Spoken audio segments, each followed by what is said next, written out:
Welcome back to the Bumper Breakfast Show. This morning we're talking about women in rural areas and the need for sanitary care for them. And I have joining me this morning Betty Abah, the Executive Director of CEE Hope Nigeria. But of course, before we go into the conversation, there is a little bit of video I'd like to show you of one of our past projects, then we come back to talk about it.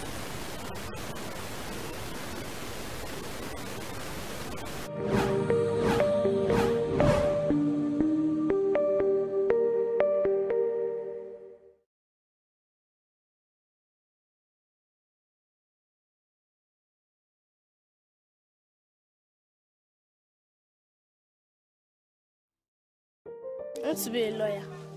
I want to fight cases. I want to help young girls like me who live in slum areas like this when I grow up. One day, a friend of mine did not have money to buy pad in school and we're having exams.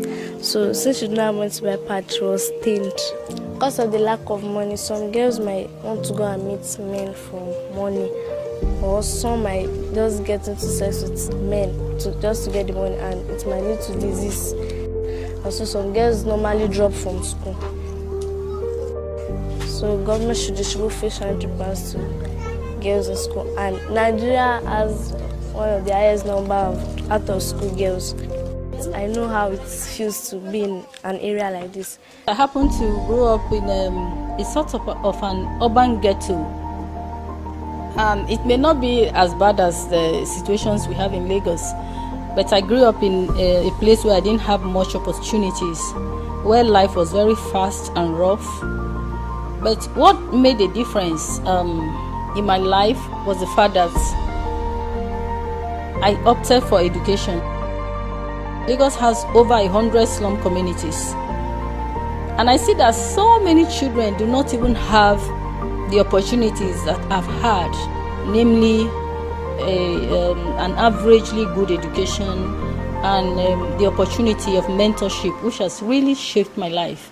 And so I decided to be a positive external influence in those communities.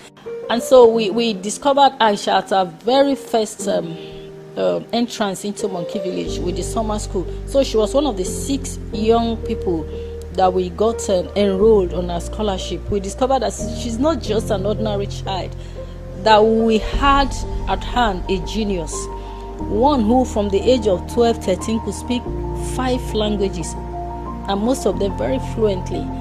And as at the last academic session, she's never taken second in her class, but she's continued to. Welcome back to the Bumper Breakfast Show. That beautiful young woman you're looking at on the screen is right here with me this morning. I'm talking about Aisha Saleh.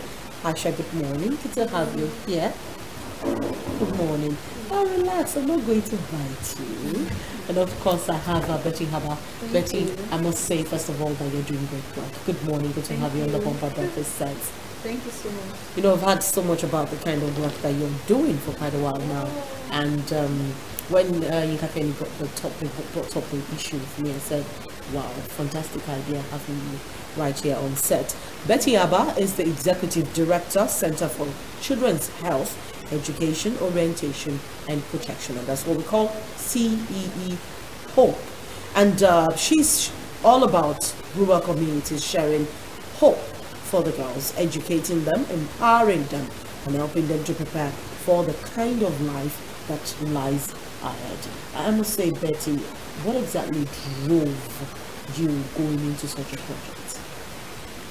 Okay, thank you so much. I would say generally that the Sea Hope dream is God driven, because children, especially needy children, are very close to God's heart. I've also discovered that it makes what makes a difference in the life of a child, of a human being generally, doesn't need. It's very little resources. I always say that it doesn't really take the world to change our world, and especially the world of people who are desperately in need. And of course, you know that in Nigeria, most of the indices as regarding children with regards to child mortality, child education, yes, child health, is in the red. It's always very negative. We are not a very child-friendly country. So I decided to be a voice for children in need, for voiceless children from communities that are forgotten.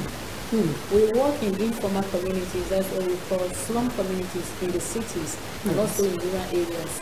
And most times the world just either criminalizes them, like I said in the video, or You just automatically about assume them. that they're from don't that place, exist. they must be criminals. And whenever they come into the news, it's negative.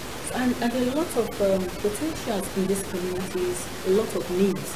So I've been on the CEO vision for this is 7th year, and it's been very, very exciting, making a difference in the lives of young people, ensuring they're in school, that imbibe the right habits. And recently we started the program to also empower their mothers so that they can be in a very good position to take care of their children.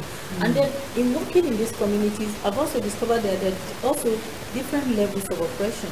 You have the government being negligent, the rest of the society being very condescending to poor people, to poor communities. And right in these poor communities, there are also other levels Stigmatizing of oppression themselves. Yes, they stigmatize themselves. And the people that are receiving pain are mostly the girls. When you have a family of 8, 9 children, and then the mother or the father decides to put these children in school, you discover that it's only the boys. Most times it's the boys. So the girls are not on the priority list. And girls are extremely very vulnerable. By the time you leave the girl, she's not in school, she's not learning any skill. Before you know, she's extremely vulnerable. And by the time she gets into teenage pregnancy,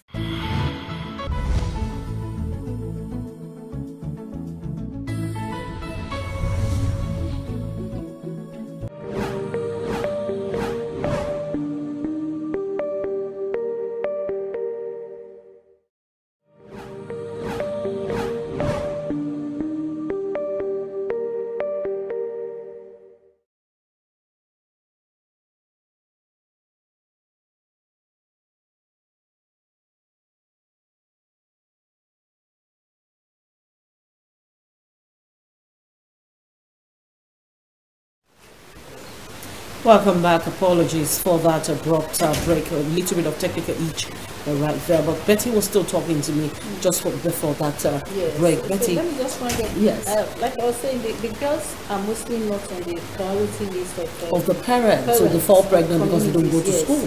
Sometimes they fall pregnant, they fall into all kinds of traps. And so the project we're looking at particularly is period poverty, how it impacts these girls' education. Like I said in the video, they grow up very vulnerable, and by the time a parent doesn't have money to supply the need, the feminine needs, the sanitary pads that the girl needs every month, she's very vulnerable to being called by a man and say, okay, please, I'll give you money, can you be my girlfriend?